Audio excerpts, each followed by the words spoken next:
હાલો મિત્રો, જો પટ્ટી મરચાંના ભજીયા બનાવવાના છે। મરચાં કાપી લીધા છે, એમાં નિમક સૌથી પહેલાં આપણે નાખી દીધું છે। ત્યાર પછી મોરસ પણ નાખી દીધી છે।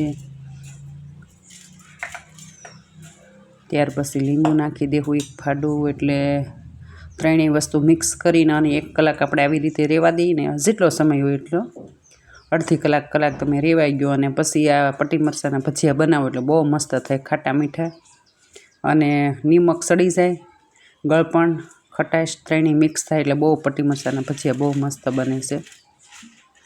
અમે તો જો આવી રીતે બનાવીએ છીએ, તમે કેવી રીતે બનાવો કહેજો। પછી હવે આપણે ભજીયાનો લોટ બનાવી નાખીએ।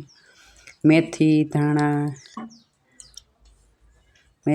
લઈ લીધા છે આપણે, મરચાં, આદુ, લસણ, લીલું લસણ એ પણ લઈ લીધું છે આપણે। ત્યાર પછી નિમક પણ લઈ લીધું છે આપણે। હવે ત્યાર પછી તીખા મરી, હિંગ નાખી દઈ, તીખા મરી ને અજમા એ પણ નાખી દીધા છે। હવે નાખશું બેસન। તમે કેવી રીતે ભજીયા બનાવો છો કોમેન્ટમાં કહેજો મિત્રો, કેવી લાગી રેસીપી।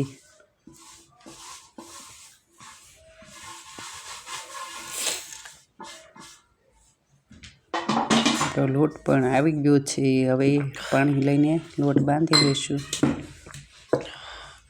લોટ ડોઈ નાખવાનું કહેવાય, કેમ આને બાંધવાનું ન કહેવાય। આપણે બહુ હલાવવાનો નથી લોટને મિત્રો, લોટ ચીકણો થઈ જાય છે, પછી ભજીયા સારા ન બને, ચીકણો લોટ થઈ જાય। આપણે એકદમ પોસા રૂ જેવા અને મસ્ત ભજીયા મેથીના ભરપૂર મસાલાદાર ભજીયા બનાવવાના છે। આજે મેથીના ગોટા, અમે તો મેથીના ગોટા કહીએ છીએ। તમે શું કહો છો કોમેન્ટમાં કહેજો, ભજીયા બોલો કે મેથીના ગોટા બોલો। જો આપણો લોટ પણ બંધાઈ ગયો છે મિત્રો।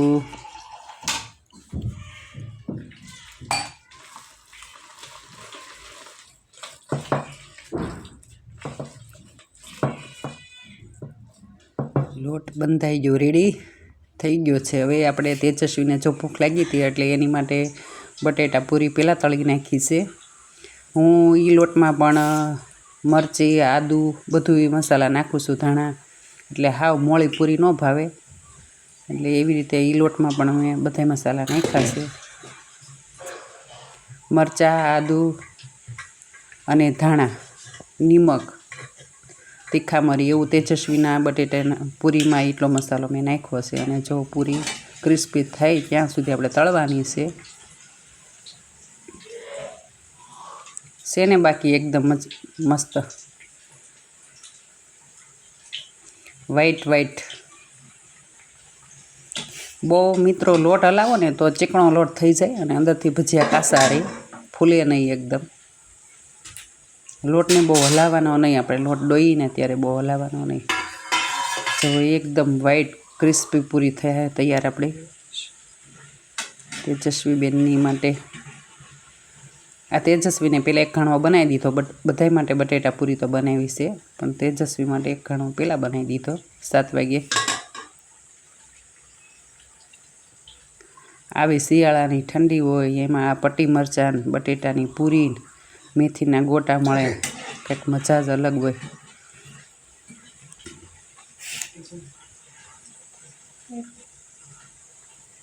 જો આપણે બટેટાની પૂરી તળાઈ ગઈ છે, રેડી થઈ ગઈ છે। હવે આવ્યો છે મેથીના ગોટાનો વારો। મેથીના ગોટા પણ તળાય છે, જો પટ્ટી મરચાંના થઈ ગયા છે, બટેટાની પૂરી થઈ ગઈ છે અને હવે મેથીના ગોટા પણ તળાઈ રહ્યા છે મિત્રો। મોઢામાં પાણી આવે છે કે નહીં કહેજો, બ્લોગ જોતા લાઈક, શેર અને સબસ્ક્રાઈબ જરૂરથી મિત્રો કરજો। કેવા લાગ્યા મેથીના ગોટા જરૂરથી કહેજો કોમેન્ટમાં। ભરપૂર મસાલાદાર ગોટા બનાવ્યા છે મેથીના।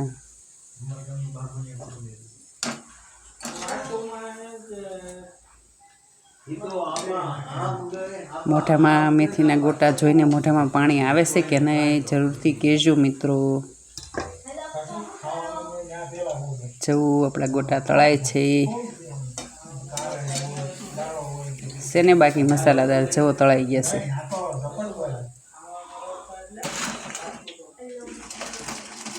કથા હોય ને મહેમાન કથા વાળાને ઓછું આનું થોડું મોટું હોય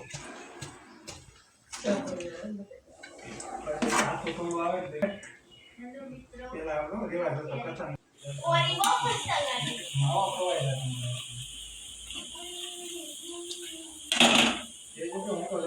આપણા પટ્ટી મરચાના ભજીયા બટેટાની પૂરી મેથીના ગોટા રેડી થઈ ગયા છે લાઈક શેર અને સબસ્ક્રાઈબ કરી દેજો ચાલો બાય